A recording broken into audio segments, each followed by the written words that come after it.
Hello everyone and welcome to today's new episode. We will see together the history of the lights of Montreal. In a small town northwest of Montreal, Maurice and his wife are invited to a friend's house, so they leave their son and daughter at home so they can keep the house. Ivan is 13 years old and regularly looks after his two sisters.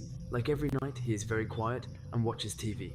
Except he starts getting late and decides to put his two sisters to bed only 20 minutes later.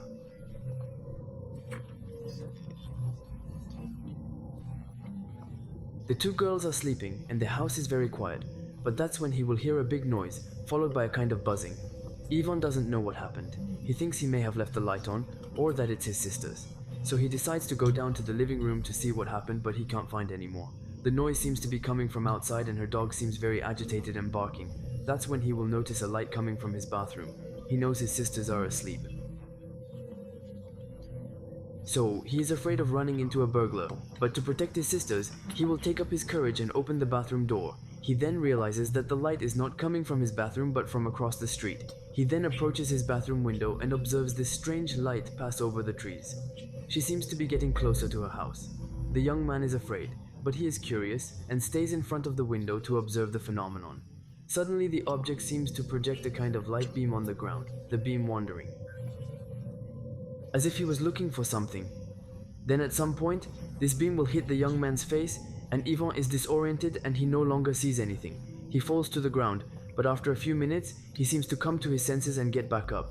He then observes that the object changes shape and is now covered with a luminous flight. Suddenly the object seems to be preparing to leave. The luminous flight disappears with a resounding noise, as if an engine seems to trigger it and the object leaves at full speed. Ivan watches this light disappear in a few seconds in the sky. Frightened, he immediately calls his parents to tell them what has just happened. Maurice and his wife quickly returned home and found Ivan in a state of extreme panic. In addition, for several days, the young man had redness in his eyes, and no medical examination explained how this was possible. A great Quebec ufologist looked into the subject and tried to investigate, but they found nothing more than bizarre impacts in the tops of the trees. Finally, other witnesses will report having experienced the same phenomenon a few days later, but many people will give no credit to Ivan's testimony and say it was just a helicopter. This is the end of what will become, and I hope you enjoyed it. Feel free to tell me in the comments and share this video. It was Keep on Fire Biz out.